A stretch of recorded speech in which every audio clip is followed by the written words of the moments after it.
The Resolute drifted in the void, her hull scarred and her systems dead. Around the ship, the debris of the Korvaxi installation slowly dispersed, creating a field of alien metal and crystalline structures that sparkled eerily in the light of the local star. The quantum cascade had exceeded even Dr. Vasquez's most optimistic projections, destroying not just the installation but nearly half of the enemy fleet. "Emergency power is holding," reported Chief Knox over the intercom. "We've got maybe 4 hours of life support left." Janice nodded grimly. 4 hours to either be rescued or to die with dignity. She looked around the bridge at her crew, these extraordinary people who had followed her into the heart of enemy territory. They had accomplished the impossible, but the cost had been enormous. "Casualties?" she asked Dr. Park. 17 dead, 34 wounded. Most of the injuries are from the power surge when we fired the disruptor. The quantum energies created some kind of feedback through the ship's systems.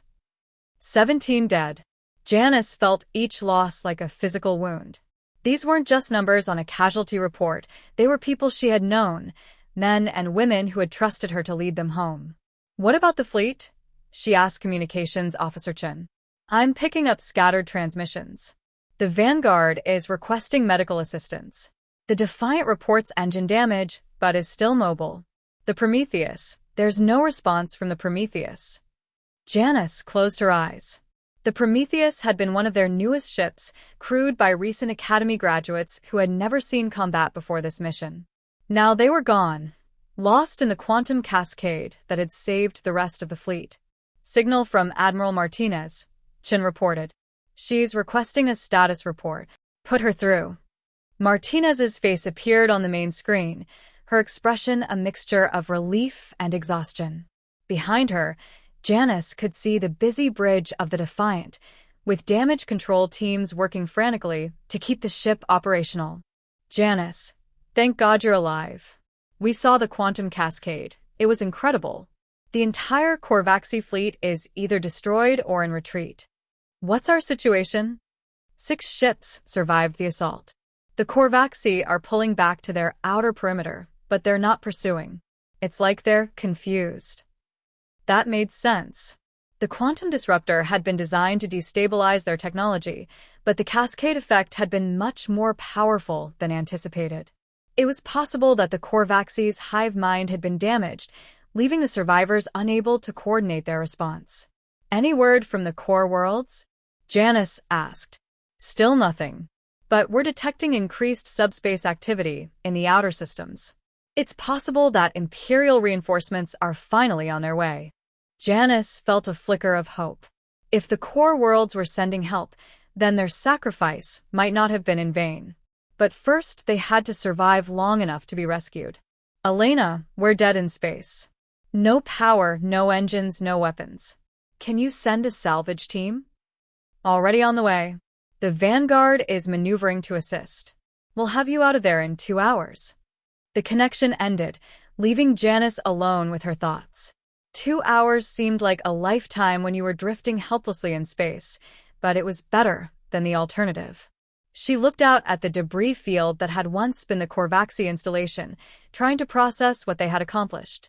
"Captain," Dr. Reeves said quietly, "I'm detecting something unusual in the installation's remains." "What kind of something?" "Quantum signatures that don't match anything in our database. It's almost like they were building something more than just a command center." Janice frowned. "What do you mean?" "I'm not sure, but the energy patterns suggest some kind of dimensional manipulation. They might have been trying to open a gateway." "A gateway to where?" "Unknown. But if I'm right, then destroying the installation might have prevented something far worse than just a military defeat."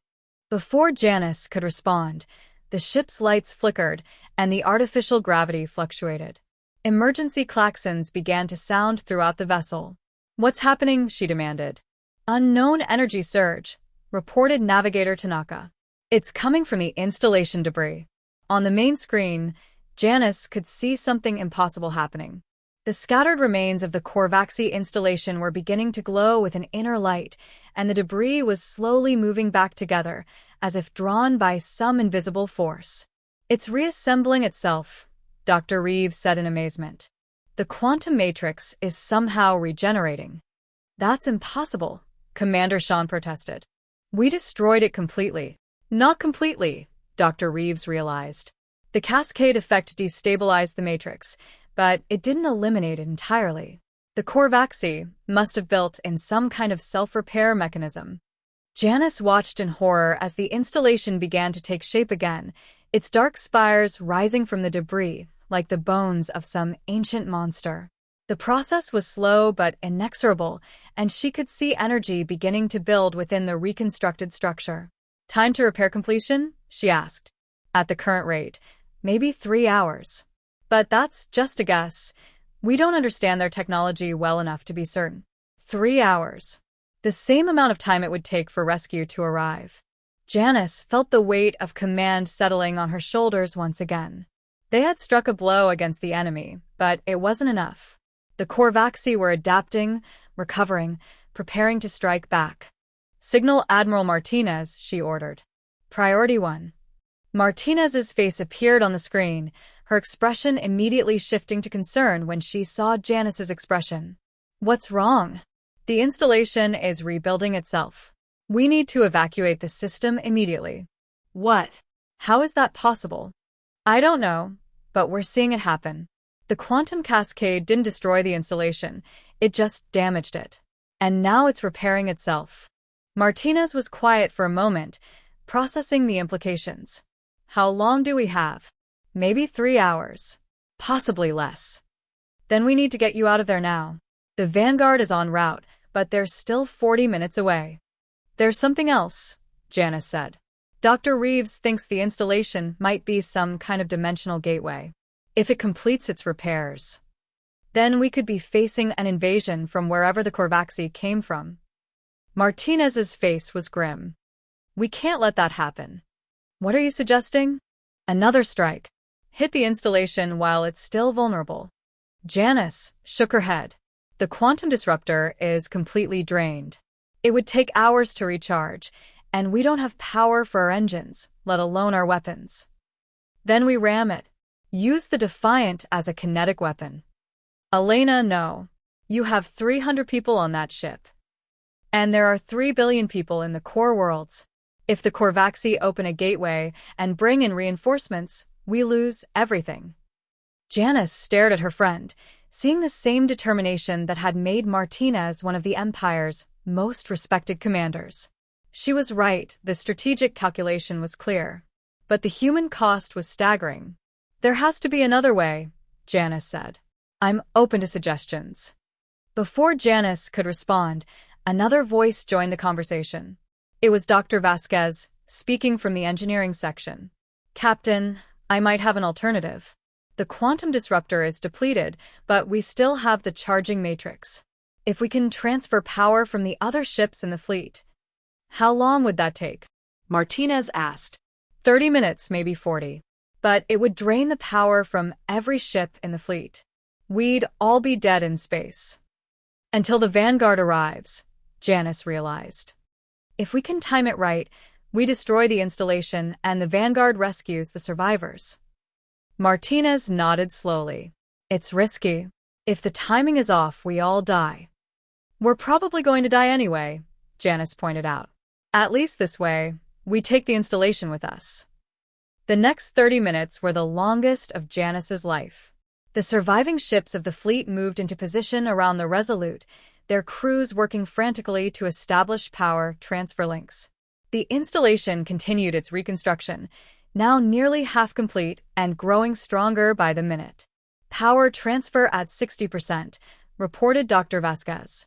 The disruptor matrix is beginning to charge. How much longer? Janice asked. 10 minutes. Maybe less. On the main screen, the installation was clearly visible now, its alien architecture reaching toward the stars. Energy discharges crackled between its spires, and space itself seemed to bend around its central core. I'm detecting massive subspace distortions, Dr. Reeves reported. If this thing is a gateway, it's almost ready to open.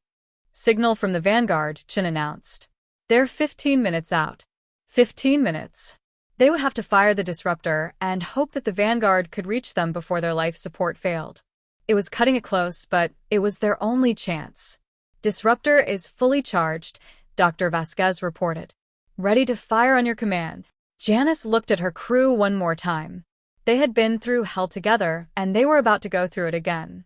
But they were ready. She could see it in their eyes. "Fire," she ordered. The quantum disruptor activated for the second time, its beam lancing out across the void to strike the partially reconstructed installation. The effect was immediate and devastating. The alien structure convulsed and began to collapse, its quantum matrix destabilizing in a cascade that spread through the entire debris field. But this time, the Korvaxi were ready. As the installation collapsed, it released a massive surge of energy that rippled through space like a shockwave. The wave struck the Imperial ships with devastating force, overloading their already strained systems. "Emergency power is failing," Knox reported. "We're losing life support." Around them, the other ships in the fleet were faring no better. The Defiance lights were flickering, and the smaller vessels were going completely dark. They had succeeded in destroying the installation, but the cost had been their own lives. "Signal from the Vanguard," Chen said weakly. They're accelerating." Emergency burn. Janice felt a surge of pride in her fellow officers. Captain Rodriguez was pushing his ship to its limits, racing against time to reach the survivors. It was exactly what she would have done in his position. "Life support failure in 5 minutes," Dr. Park reported. "The crew is already showing signs of oxygen deprivation." 5 minutes. Janice closed her eyes and tried to calculate the distance. The Vanguard was still 10 minutes away, maybe 8 if Rodriguez was willing to risk burning out his engines. They weren't going to make it. "Captain," Torres said quietly, "it's been an honor." Janice nodded, unable to speak. Around her, the crew was facing death with the same courage they had shown in battle. They had given everything for their mission, and they had no regrets. But then, unexpectedly, the lights came back on. Emergency power surged through the ship's systems, and the life support began functioning again. "What happened?" Janice demanded. "Unknown," Knox replied, his voice filled with wonder. "It's like someone just connected us to an external power source." The answer came from an unexpected source. The main screen activated, showing not the familiar interior of another Imperial ship, but something entirely different. A figure in a gleaming white uniform stood in what appeared to be the bridge of a ship unlike anything in the Imperial database.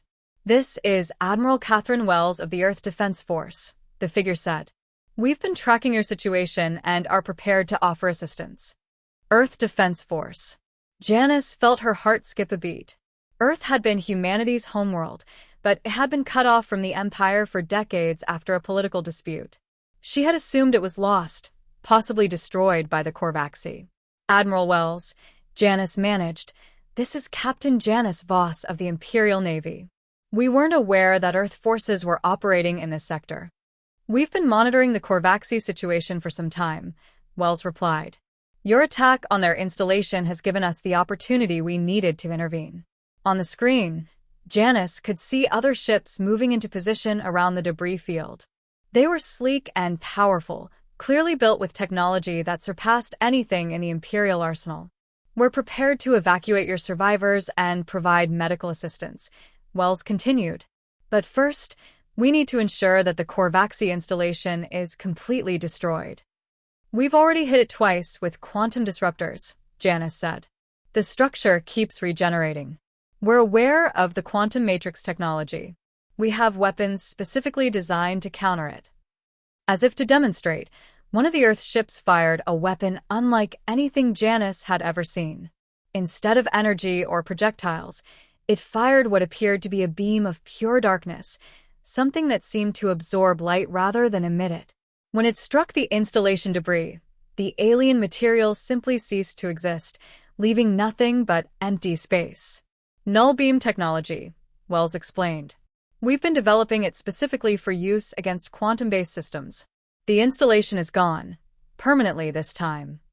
Janice felt a wave of relief wash over her. They had done it, the Korvaxi installation was destroyed, and the survivors would live to fight another day. "Admiral Wells," she said, "thank you. But I have to ask, Where has Earth been all this time? Why didn't you help us against the Korvaxi? Wells's expression grew serious. Because we've been fighting our own war, Captain. The Korvaxi you've encountered are just the advanced scouts. The real invasion is still coming, and we're going to need all the help we can get. As rescue shuttles approached the Imperial ships, Janice realized that their victory had been just the beginning. The war against the Korvaxi was far from over, and humanity was about to face a threat that made everything they had endured seem like a minor skirmish. But for now, they had won. They had struck back against the enemy and lived to tell about it. And sometimes, in the darkest moments of war, that was enough. The medical bay of the EDF ship Excelsior was unlike anything Janice had ever seen. The walls themselves seemed to glow with a soft blue light, and the medical equipment appeared to be grown rather than manufactured, with organic curves and surfaces that pulsed gently with their own rhythms. Dr. Park moved between the beds of wounded Imperial personnel with obvious fascination, studying the advanced healing technology that was accelerating their recovery. The cellular regeneration matrix is incredible, Park explained to Janice as they walked through the bay. Wounds that would have taken weeks to heal are closing in hours. Their medical technology is at least 50 years ahead of anything we had in the Empire. Janice nodded, but her mind was elsewhere. 3 days had passed since the battle at the Nexus, and she was still trying to process everything that had happened. The Earth Defense Force had rescued all the survivors from the Imperial fleet, but the cost had been enormous. Of the 23 ships that had entered the battle, only 6 had survived, and those were too damaged to be combat effective. Captain Voss. A young officer in EDF uniform approached them. Admiral Wells requests your presence in the briefing room. Janice followed the officer through corridors that seemed to pulse with their own life. The Excelsior was clearly built with technology that went beyond anything humanity had possessed before the Empire's fall. The walls were made of some kind of adaptive material that changed color and texture based on the ship's needs, and the artificial gravity felt more natural than anything she had experienced. The briefing room was a large chamber dominated by a holographic display that showed the local galactic sector. Admiral Wells stood at the center, her silver hair pulled back in a severe bun that emphasized her sharp features. She was younger than Janice had expected, maybe 45, with the kind of intense focus that came from years of command. Captain Voss, Wells said as Janice entered. Please have a seat.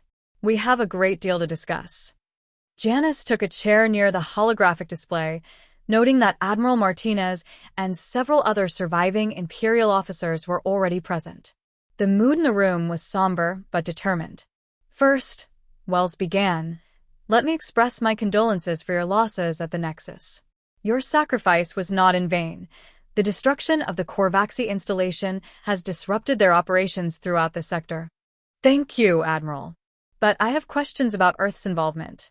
We were told that Earth had severed all ties with the Empire. Wells nodded. That's correct. 40 years ago, Earth withdrew from the Empire over philosophical differences about expansion and governance. We believed that humanity was spreading too fast, too far, without understanding the consequences. The Korvaxi? Martinez asked. Among other things, yes. Our deep space monitoring stations detected quantum resonance signatures from beyond the galactic rim nearly a decade ago. We tried to warn the Empire, but our diplomatic relations were strained. Janice felt a chill. You knew they were coming? We knew something was coming. The quantum signatures were unlike anything in our databases, and they were moving toward Imperial space. We began preparing for the worst. Wells manipulated the holographic display, showing the galactic arm where Earth was located. Janice could see defensive installations, shipyards, and what appeared to be massive orbital fortifications. For the past decade, we've been building up our defenses and developing new technologies. The null-beam weapons you saw at the Nexus are just one example. We've also developed quantum shielding, adaptive armor, and AI-assisted tactical systems. Why didn't you share this technology with the Empire? Martinez asked, her voice tight with anger. Because we tried. 10 years ago, we sent a diplomatic mission to the core worlds. They were told that Earth's concerns were noted but not relevant to Imperial security. We were dismissed as isolationists and paranoids. Janice winced. She could imagine how that had gone. The Empire's leadership had been notoriously arrogant, convinced that their military supremacy was unassailable. They had paid for that arrogance with their lives. "So you let us fight alone," Martinez said bitterly. "We monitored the situation and intervened when we could. But, Admiral, you have to understand, we're not just fighting the Korvaxi you encountered. We're fighting the entire species." Wells changed the display again, showing something that made Janice's blood run cold. Beyond the galactic rim, space itself seemed to be filled with movement, thousands, maybe millions of ships moving in a coordinated pattern toward human space. "The Korvaxi invasion force," Wells explained. "What you encountered at the Nexus was just the advance guard. The main fleet is still 6 months away, but when it arrives, it will be carrying enough firepower to sterilize every inhabited world in the galaxy." The room fell silent. Janice stared at the display, trying to comprehend the scale of what they were facing. The forces that had destroyed the Empire were nothing compared to this. "How many ships?" she asked quietly. "Our best estimate is 50,000 vessels, possibly more. They're being accompanied by what appear to be mobile construction platforms and planetary bombardment weapons." Martinez leaned forward. "What about the core worlds? Are there any Imperial forces left?" Some. "We've been in contact with scattered Imperial remnants throughout the galaxy. Most of the major fleets are gone, but there are still resistance groups, colonial militias, and independent systems willing to fight." Wells manipulated the display again, showing various points of light scattered throughout human space.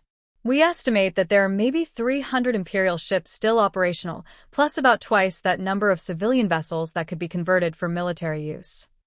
"Against 50,000 Korvaxi ships," Janice said.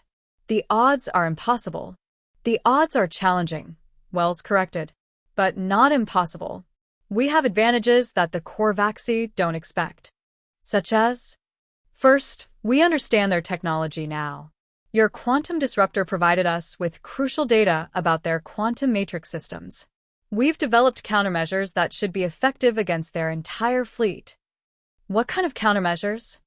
Wells smiled grimly. "We call it the Prometheus Protocol. It's a virus that can be transmitted through quantum resonance fields. Once it infects a Korvaxi ship, it spreads to any other vessel in the fleet." "A virus that affects technology?" Dr. Park asked. "Quantum-based technology, yes. The Korvaxi use quantum matrices for everything: propulsion, weapons, life support, even their communication systems. If we can infect their fleet with the Prometheus virus, we can turn their own technology against them." Janice felt a spark of hope. "What's the delivery method?" "That's where it gets complicated. The virus has to be introduced directly into their quantum matrix network, which means we need to get close enough to their command ship to make physical contact." "A suicide mission," Martinez observed. "Not necessarily. We've developed new stealth technology that should allow a small ship to penetrate their defenses. The problem is getting volunteers for what will undoubtedly be a dangerous mission." Janice looked around the room at her fellow officers. She could see the same thought in their eyes that was running through her own mind. They had already lost everything: their ships, their crews, their empire. But they were still alive, and they still had a duty to protect humanity. "How long do we have to prepare?" she asked. "The main Korvaxi fleet will arrive in 6 months. But we've detected smaller advanced forces throughout the galaxy. They're systematically destroying any remaining Imperial installations and enslaving civilian populations." Wells changed the display to show recent battle reports. Colony after colony had fallen to the Korvaxi, their populations either killed or captured for unknown purposes. The aliens were being thorough, leaving no pocket of resistance behind their lines. "We're organizing a coordinated response," Wells continued. "Combined Earth Imperial forces will hit the Korvaxi advance units while simultaneously preparing for the main invasion. It won't be easy, but it's our only chance." "What do you need from us?" Martinez asked. "Your experience, your knowledge of Imperial technology, and your leadership." The surviving Imperial crews have been through combat with the Korvaxi. They know the enemy in ways that our people don't. Janice considered the proposal. The Imperial Navy was effectively dead, but its people were still alive. They could form the core of a new resistance, working alongside the Earth Defense Force to protect what remained of human civilization. There's something else, Wells said. We've been monitoring Korvaxi communications, and we've learned something disturbing about their objectives. What? They're not just trying to conquer human space. They're trying to prevent something or someone from reaching this galaxy. The room fell silent. Janice felt a chill run down her spine. What do you mean? Our analysis suggests that the Korvaxi are refugees, fleeing from something in their home galaxy. They've come here not just to conquer, but to establish a defensive perimeter. Defensive against what? We don't know. But if the Korvaxi are afraid of it, then we should be too. Wells deactivated the holographic display, leaving the room in relative darkness. Ladies and gentlemen, we're not just fighting for human survival anymore. We're fighting for the survival of this entire galaxy. The implications were staggering. If the Korvaxi were refugees, then their invasion of human space was just the beginning. There was something else out there, something that had driven them from their home and was now following them here. What are your orders, Admiral? Janice asked. Prepare your people for integration with EDF forces. We're going to need every experienced officer and crew member we can get. The war is far from over, and we're going to need all the help we can get. As the meeting broke up, Janice found herself walking with Martinez toward the quarters they had been assigned. The corridors of the Excelsior were quieter now, filled with the subtle hum of alien technology and the distant sounds of a ship at work. What do you think? Martinez asked. I think we're in over our heads, Janice admitted. But what choice do we have? We can't just give up. No, we can't. But 50,000 ships, Janice. Even with Earth's technology, I don't see how we can win. Maybe we don't have to win. Maybe we just have to survive long enough to figure out what's really going on. Martinez nodded slowly. The Korvaxi as refugees. I never would have considered that possibility. Neither would I. But it explains some things, their desperation, their willingness to commit everything to this invasion. They're not just trying to conquer us. They're trying to save themselves. Does that make them less dangerous? No, Janice said firmly. If anything, it makes them more dangerous. A desperate enemy is an unpredictable enemy. They reached their quarters, simple but comfortable rooms that were a vast improvement over the emergency accommodations on the rescue ships. As Janice settled into her new surroundings, she couldn't shake the feeling that they were standing at the edge of an abyss, looking into a future that no one could predict. The war against the Korvaxi was about to become something much larger and more complex than anyone had imagined. And she was going to be right in the middle of it. 6 weeks after the battle at the Nexus, Janice stood in the command center of Luna Station, Earth's primary military installation. The massive facility was built into the moon's surface, its command center offering a view of Earth that took her breath away. The planet hung in space like a blue-green jewel, its surface unmarked by war or destruction. It's beautiful, she said to Admiral Wells, who was standing beside her at the observation window.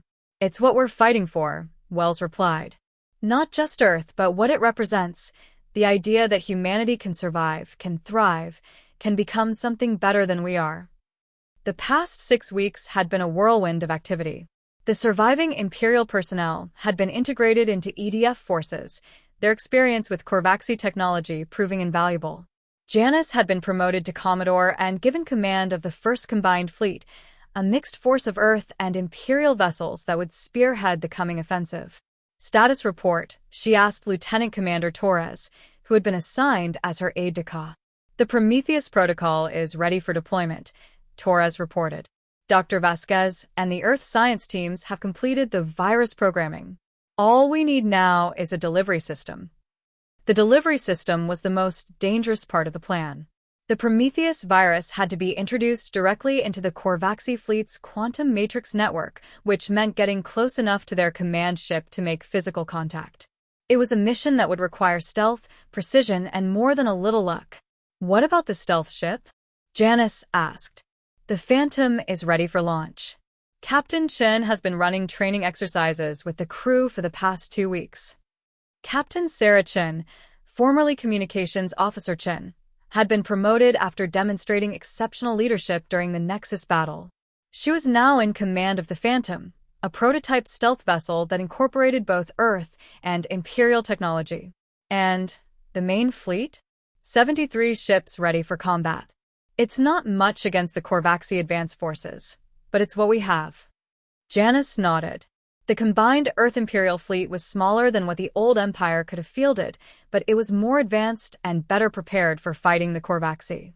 The ships incorporated quantum shielding, null-beam weapons, and adaptive armor that could adjust to different types of enemy fire. Commodore. Admiral Wells approached them, holding a data tablet. We've received new intelligence from our deep space monitoring stations. The Korvaxi main fleet has accelerated their approach. Janice felt her heart sink. How long do we have? 4 months, possibly less. They're moving faster than we expected. What about the advance forces? That's the other problem. We've detected 3 major Korvaxi fleets moving through Imperial space. They're not just attacking military targets anymore. They're systematically destroying civilian shipping and communications networks. Wells activated a holographic display showing the Galactic sector. Red markers indicated Korvaxi positions, while blue ones showed human forces. The picture was stark. The enemy was everywhere, and human forces were scattered and outnumbered. We need to move up the timeline, Wells continued. The Prometheus mission launches in 48 hours. Janice studied the display, her tactical mind working through the implications. They had been hoping for more time to prepare, to train, to coordinate with the scattered Imperial remnants. But the Korvaxi weren't going to give them that luxury. What about the other resistance groups? She asked. We've managed to contact most of them. Admiral Harrison is coordinating Imperial forces in the Centauri sector. General Morrison is leading colonial militias in the Outer Rim. Captain Rodriguez survived the Nexus battle and is now commanding a squadron of destroyers in the Vega system. Rodriguez. Janice felt a surge of relief. She had thought the captain of the Vanguard had been lost when his ship was damaged during the rescue operations. What are their orders? Hit and run attacks on Korvaxi supply lines. The main fleet will engage the advance forces while the Phantom attempts to infiltrate the command ship. And if the Prometheus protocol fails? Wells was quiet for a moment. Then we fall back to Earth and make our last stand here. The next 48 hours passed in a blur of final preparations. Janice spent most of her time in the fleet's command center, coordinating with ship captains and reviewing tactical plans. The combined fleet was unlike anything that had existed during the Empire's height. Earth ships with their organic curves and adaptive technology alongside Imperial vessels with their angular designs and proven reliability. The Phantom reports ready for launch, Torres announced. Janice looked at the main display, where Captain Chen's face appeared.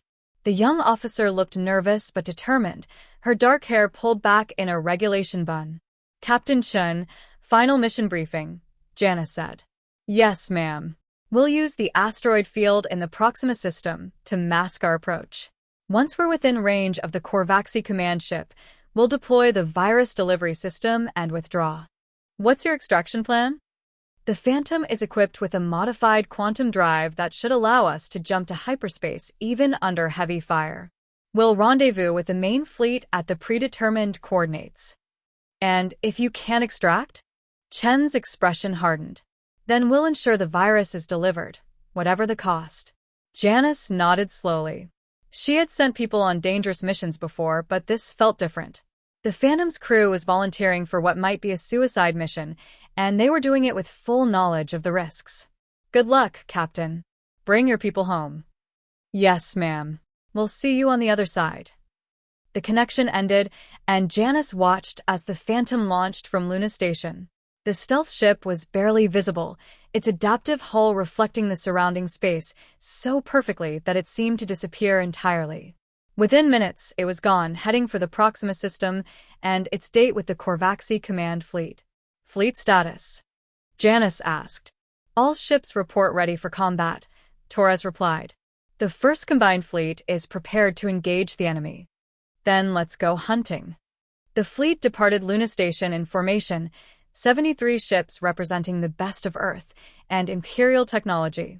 They were heading for the Vega system, where long-range sensors had detected a major Corvaxi force attacking civilian shipping. The journey took 18 hours, during which Janice found herself thinking about the crew of the Phantom. They were heading into the unknown, carrying with them humanity's best hope for survival. If the Prometheus protocol worked, it could cripple the entire Corvaxi invasion. If it failed, dropping out of hyperspace in 30 seconds, announced Navigator Tanaka from her position on the bridge of the flagship EFS Excelsior. All ships, battle stations, Janice ordered. Remember, we're not just fighting for ourselves. We're fighting for everyone who can't fight back. The fleet dropped out of hyperspace to find the Vega system in chaos. Corvaxi ships were everywhere, their dark hulls reflecting the light of the local star as they hunted down fleeing civilian vessels. The space around Vega Prime was filled with debris, the remains of merchant ships, passenger liners, and orbital stations. Corvaxi fleet composition, Torres reported. 43 ships, including 2 heavy cruisers and what appears to be a new class of vessel. New class. Unknown configuration. It's larger than anything we've seen before, and it's emitting quantum signatures that don't match our database. Janice studied the tactical display. The new ship was indeed massive, easily twice the size of the largest Corvaxi vessel they had encountered. Its hull was covered in the same geometric patterns as the installation they had destroyed at the Nexus, and energy discharges crackled between its weapon arrays. It's a constructor ship, she realized. They're building something. Building what? I don't know, but we can't let them finish. All ships, engage the enemy. Priority target is the constructor ship. The battle was joined with a fury that surprised even Janice. The Corvaxi had been expecting civilian targets, not a coordinated military response. The combined fleet's new weapons proved devastatingly effective, null-beam cannons that could destroy Corvaxi ships in single shots, quantum torpedoes that could penetrate their shields, and adaptive armor that could withstand their energy weapons. Direct hit on the constructor ship, reported Weapons Officer Morrison. Their shields are down to 60%. Keep firing. Don't give them time to recover. But the Corvaxi were adapting even as they fought. Their ships began to coordinate in new patterns, their weapons adjusting to counter the human tactics. The battle became a deadly dance of thrust and parry, each side trying to gain the advantage. We're losing the destroyer Intrepid, Torres announced. Captain Williams reports hull breaches on multiple decks. Order her to withdraw. The Prometheus can take her place in the line. The battle raged for 3 hours, with neither side able to gain a decisive advantage. The human fleet was more advanced and better coordinated, but the Corvaxi had numbers and the desperate determination of a species fighting for survival.